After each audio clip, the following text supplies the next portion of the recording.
Here's 3 lash towel storage ideas you should consider.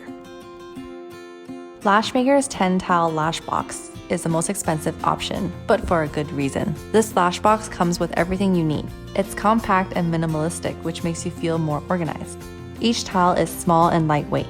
It's already labeled, but the labels may not suit your preferences depending on what lengths and curls you use.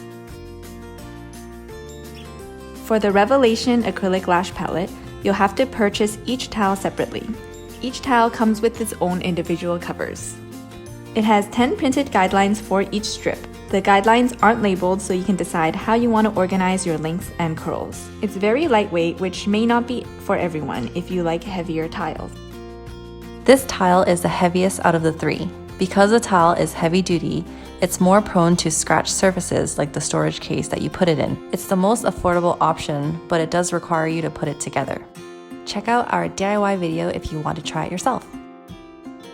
When choosing your perfect lash towel storage, you should consider the size of your lash room, whether you want to store it in a trolley or in a drawer, and your budget. All links and details for each item are listed down below.